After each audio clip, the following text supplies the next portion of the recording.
Selamat pagi. Apa kabarnya hari ini? Alhamdulillah luar biasa, tetap semangat. Allahu Akbar. Wah, baik ya.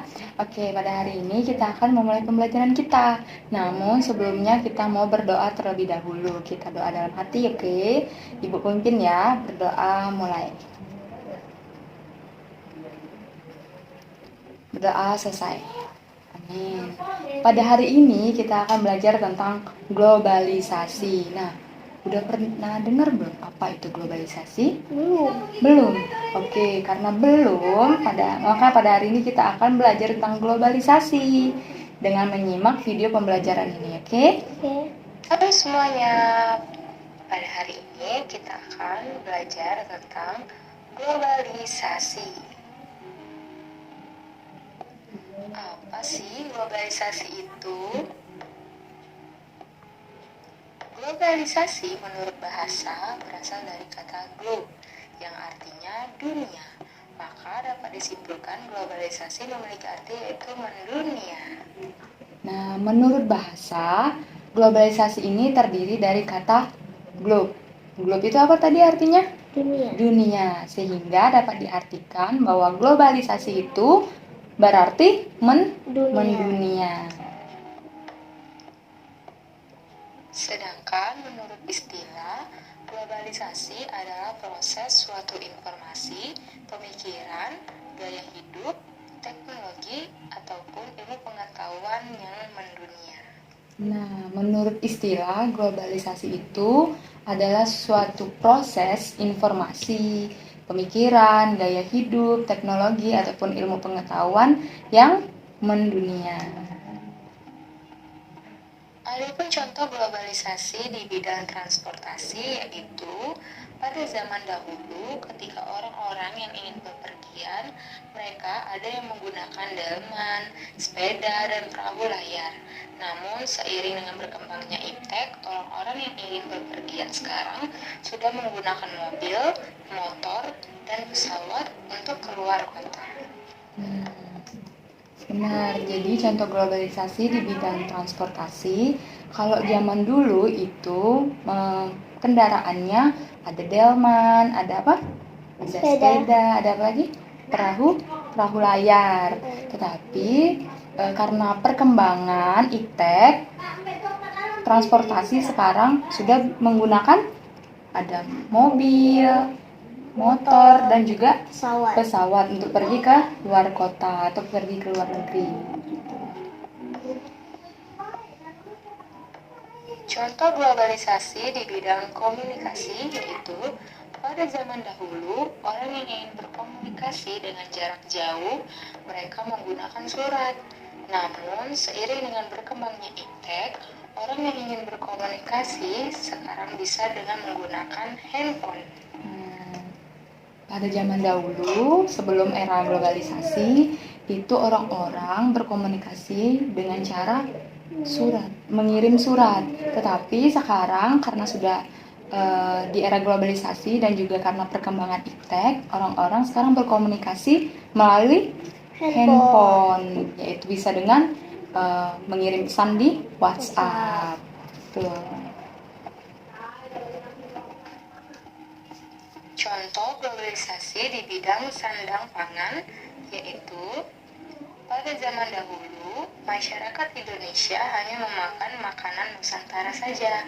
Tetapi ketika masuknya era globalisasi, masyarakat Indonesia sekarang bisa memakan makanan barat juga seperti McDonald, KFC, Pizza Hut, dan lain-lain.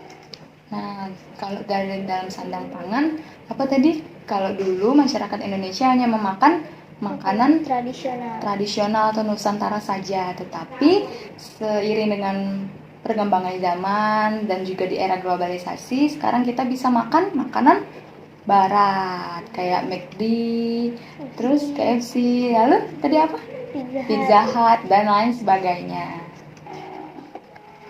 Faktor penyebab globalisasi yaitu yang pertama, perkembangan iptek, yang kedua, karena adanya pasar bebas, dan yang ketiga, adanya transparansi pers, dan yang keempat, karena adanya migrasi penduduk.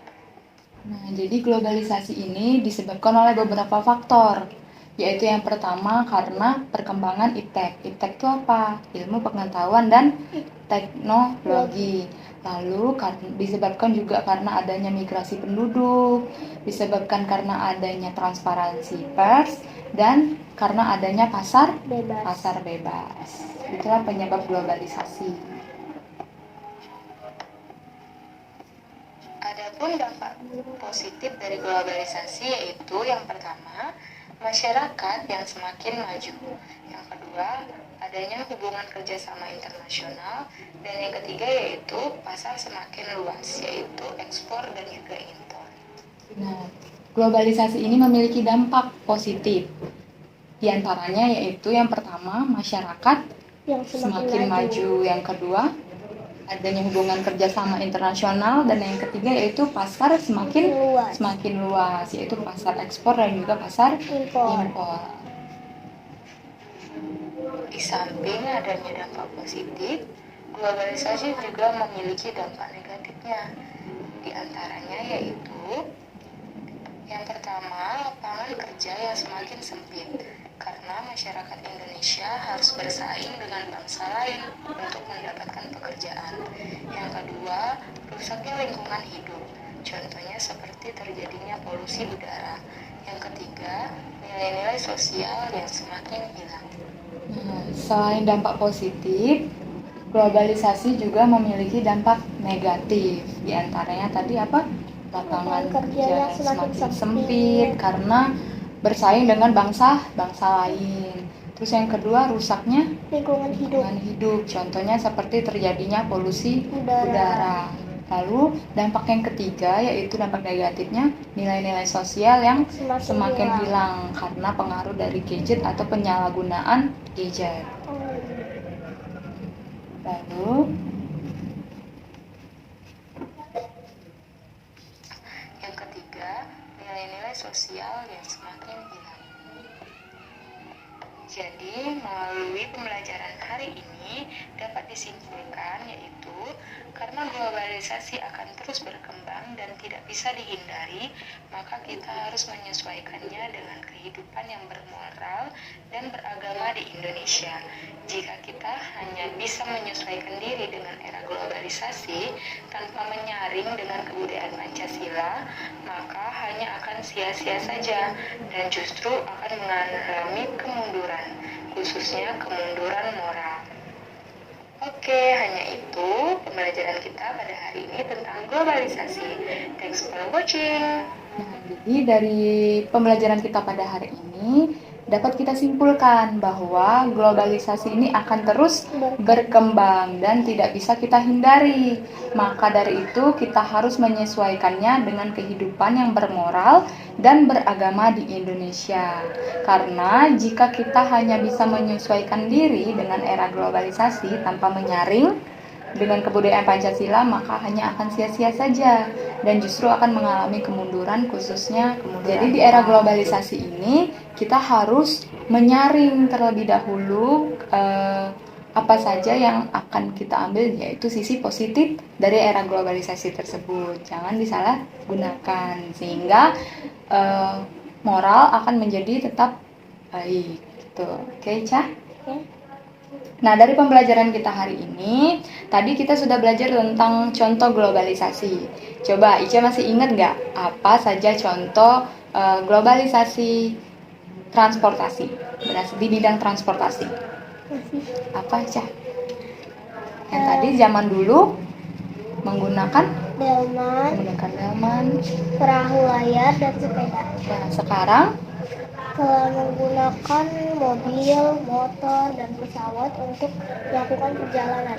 Iya, benar. Lalu juga ada contoh globalisasi di bidang sandang pangan atau di bidang makanan. Apa? Masih ingat? Masih ingat. Dulu orang Indonesia hanya memakan makanan tradisional atau makanan Nusantara. Tapi seiring berjalannya zaman, orang Indonesia sekarang sudah bisa makan makanan barat seperti McD, KFC, dan Pizza Hut. Benar. Lalu ada lagi contoh globalisasi di bidang komunikasi yang terakhir. Orang zaman dulu melakukan komunikasi dengan mengirim surat. Tapi sekarang sudah bisa melakukannya semuanya dari handphone. Benar, bisa berkomunikasi melalui handphone, melalui telepon, ataupun WhatsApp. Lalu tadi ada penyebab globalisasi. Ica masih ingat gak apa faktor penyebab globalisasi? Nah, tadi juga kita sudah belajar bahwa globalisasi ini memiliki faktor penyebabnya. Ada 4 tadi. Coba Ica masih ingat gak? Masih Coba, yang pertama, perkembangan iptek, ya, adanya migrasi penduduk, ya, adanya transparansi pers, dan adanya pasar bebas. benar, adanya pasar bebas. Lalu globalisasi memiliki dampak positif. Dampak positifnya masih ingat nggak Ica apa? Masih Ya, apa? Yang pertama, masyarakat semakin maju. masyarakat yang semakin maju, pasar yang semakin luas, dan hubungan kerjasama internasional. Adanya hubungan kerjasama internasional. Nah, selain dampak positif, globalisasi juga memiliki dampak negatif. Nah, masih ingat Ica? Masih. Coba yang pertama apa?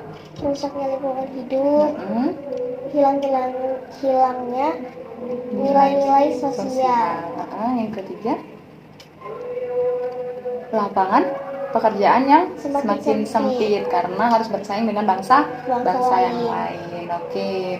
Nah, dari pembelajaran kita pada hari ini tentang globalisasi, apakah ada yang ingin ditanyakan? Tidak. Jadi Ica sudah mengerti semua tentang globalisasi? Mengerti. Oke. Sekian pembelajaran kita pada hari ini tentang globalisasi. Semoga ilmu yang kita pelajari hari ini dapat bermanfaat di kehidupan Ica. Oke. Nah, pembelajaran kita sudah selesai. Namun sebelum itu kita mau berdoa terlebih dahulu. Kita doa dalam hati, Ibu yang pimpin. Berdoa mulai. Amin, berdoa selesai. Oke, sekian pembelajaran kita pada hari ini. Terima kasih atas kehadirannya. Ibu ucapkan selamat pagi.